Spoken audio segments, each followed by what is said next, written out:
السلام عليكم ورحمة الله تعالى وبركاته. عواشركم مبروكة. هنايا كيف ما تشوفوا توجهنا لكارفور من بعد ما مشينا للسوق الحي الفتح بالرباط. يعني في الفيديو السابق لقينا الغلا بزاف بزاف، يعني الرحبة خاوية، يعني ما كاينش الناس يشريو.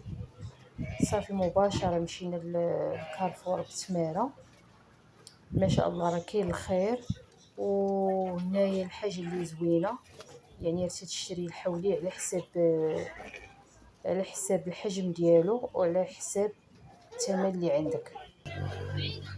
يعني راه مشينا للسوق حي الفتح لقينا الغلا بزاف، يعني حولي متوسط تقريبا قد اللي شرينا. قالوا لينا 5000 درهم 6000 درهم، يعني راه بزاف.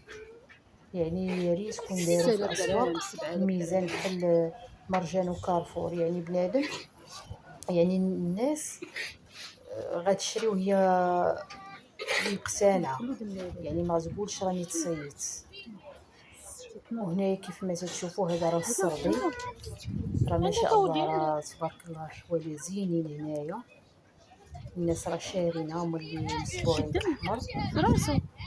يعني للعائله كبيره، يعني تكون فيها الجد والولاد والحفايد وهذا.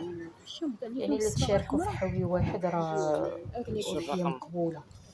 يعني راه كنت نزلت فيديو على شروط الاشتراك في الأضحية. يعني خص غير تكون عائلة وحدة وساكنين في دار وحدة وتيتشاركوا حتى في الماكلة. يعني تكون الجد والولاد والأحفاد ديالهم. يعني مثلا بحال قلتي الجد هو اللي تكون مسؤول على العائلة، يعني مشاركين في الدار، في الماكلة، في كل شيء. هذا البردي، يعني الأحجام متوسطة. هذا هو الحولي اللي شرينا، يعني فيه 56 كيلو. جاب 70,000 3500. يعني واخا الثمن شوية قاصح، يعني تبقى هذا هو الحجم اللي كنتي نعيدو. الحمد لله، الله يقبل. وهذا وهنايا كيف ما قلت لكم راه تشري الحولي على حساب الحجم ديالو، يعني الوزن ديالو،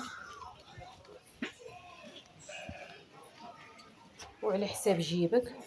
وهنايا ثاني حاجه اللي زوينه انك تتخلي عندهم الحولي حتى النهار اللي قبل العيد. مثلا العيد الاربعاء ان شاء الله تتخلي عندهم الحولي حتى الثلاث الصباح. صافي وتجي تاخذ الحولي ديالك، يعني تزيد داك 50 درهم وتبقى عندهم الحولي. هذا واحد السيد حتى هو كيعبر الحولي ديالو. هانتوما هي طريقه ديال الميزان. يعني هنايا راه تيحطوا الحولي على ظهره حتى تيثبت، ما تيبقاش يتحرك. عاد تيقول لك شحال فيه. هانتوما تقريبا هنايا راه الحواله ما بين 45 كيلو 56 كيلو. وراه تبارك الله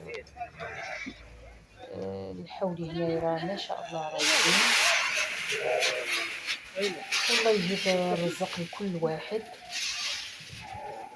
اللي عنده الله يسهل عليه، واللي ما عندوش لا يكلف الله نفسا الا وسعها.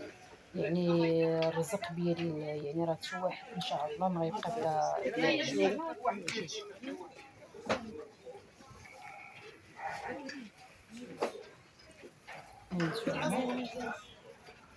هذا راه تا هو السيد اللي عبر قبيله، يعني راه خلى هذاك الحولي ومشى غادي يعبر هذا الحولي ثاني.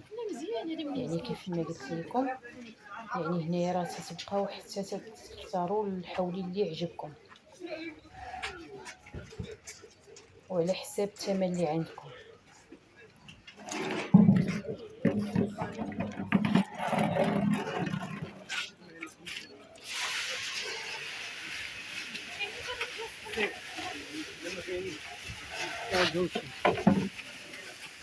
هانتوما الطريقة ديال الميزان مرة أخرى.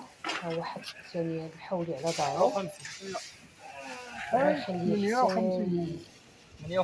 حتى يثبت ما يبقاش يتحرك، عاد غيعطيه الثمن.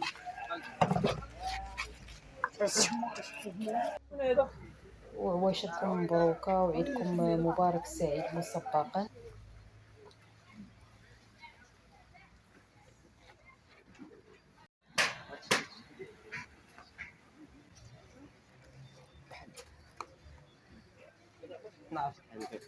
سلم.